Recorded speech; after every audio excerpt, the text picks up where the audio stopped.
William Cook, and I'm here to talk about an album you probably haven't heard of. The album is called Nothing Could Go Wrong, and Nothing Did. It's the debut album from Vancouver electronic artist and producer Underduck. Quinn Thomas is the man behind this project, and he is also the one behind the music bed for my channel. Right when I was kicking off my YouTube channel in the fall of 2020, Quinn, an acquaintance of mine, a guy I've only met in person a handful of times, he reached out to me and said he wanted to put together a little track for my channel, for an introduction, a music bed that I could use, and I've been using it ever since, and I love it. And to be given a nice music bed like that right when I'm kicking off my YouTube channel, that took a real weight off of my shoulders, so I'm very grateful for that contribution from Quinn. Now he's put out this album, and I really want to talk about it. You know, it's outside of the realm of music that you're usually going to see me talking about on this channel, but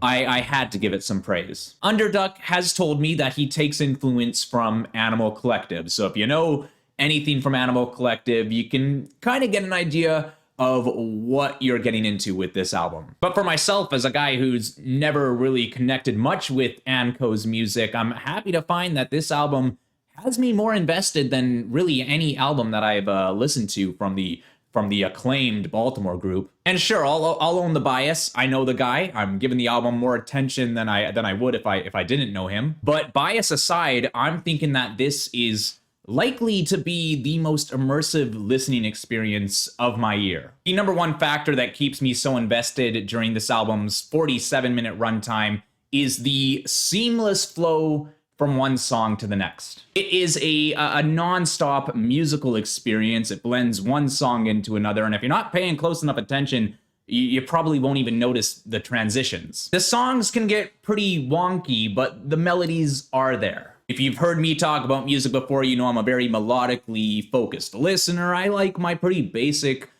songs, but music like this does intimidate me because it is definitely just outside of my realm, and it's not really trying to do exactly what I am looking for in my music. But I am finding it pretty easy to ride these songs without getting lost in the noise. And there really are plenty of catchy hooks throughout the album that do have me singing right along. The 6-minute Don't Get in the Limo has a notable catch to it that I find above most of this album does tend to get stuck in my head. And yeah, it is a 6-minute song, but the back half of the track turns into its own little interlude of sorts. It brings in some barbershop quartet bums.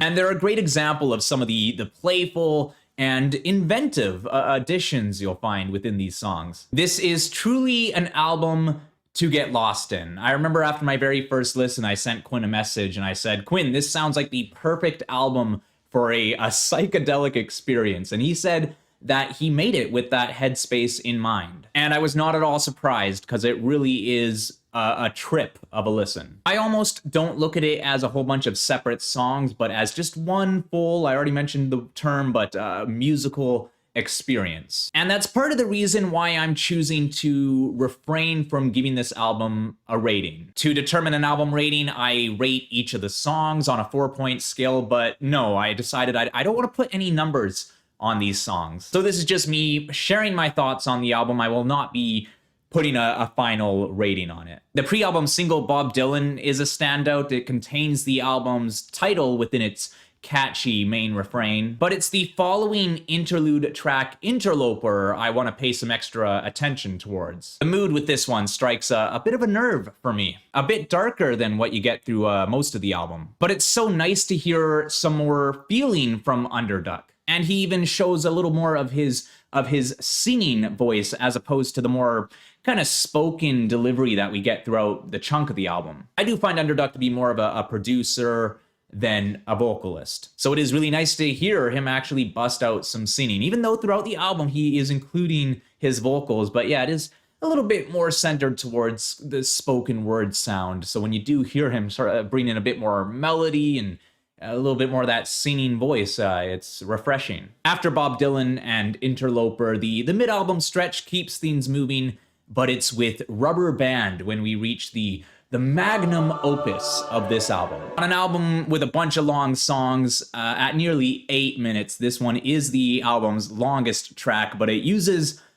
every second to its benefit. I describe it as a trance song. It just follows this steady kick drum with some rumbling bass for the first couple of minutes before the hook starts to come in. And to try and sum the song up without getting too carried away, it basically just follows the formula of bringing the beat in and out while this stupidly sticky hook is sung on repeat. And I feel like a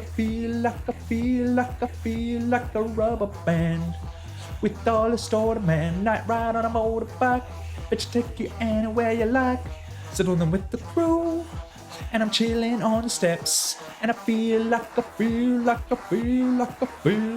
rubber band. Yeah, so catchy, and the building production elements throughout are really impressive. The most notable sound being this deep, wobbly synth that just fills the speakers, and it adds such a nice thickness to the song. And it really hits. It has this great fist-clenching reward to it, especially when you head into its final stretch around the 7-minute mark. And then the following instrumental track, Sandbag, I don't want to overshadow this one. I love the spacious atmosphere it creates. Almost in the realm of what you'd hear from an artist like Tycho or maybe Odessa. A very pretty song, and definitely one that does, I find, set itself apart from the rest of what we hear on this album. And then we finish with Reborn Bliss. Its final moments doing a great job at bringing some completion to the album. I like how it finishes with the words, "and nothing did," taken from the album's title, and then it loops back into the very lovely opening track, Fine and Hurts Pretty, one I didn't dive into, but definitely a must hear off this album. And careful, you might just find yourself listening to the whole album again, because the way it transitions back into the opener, again, just completely seamless. I love when an album not only flows from start to finish, but is intended to be played almost like that in a complete loop, where the last song will flow seamlessly right back into the intro song. And yeah, if you're not paying attention, you will find yourself listening to the album right over again, because it really does have a bit of this hypnotizing effect. To wrap things up, I am just so impressed with the world that Underduck has created for the listener here. And for a DIY artist with his first official album, I really am just stunned at the sheer quality of this music. Quinn Thomas shows off his production talents, his skills as a songwriter, as a performer. He's created something that is not just a group of songs, but really a complete work of art and an immersive experience that I really do believe could work absolute wonders in the right setting, if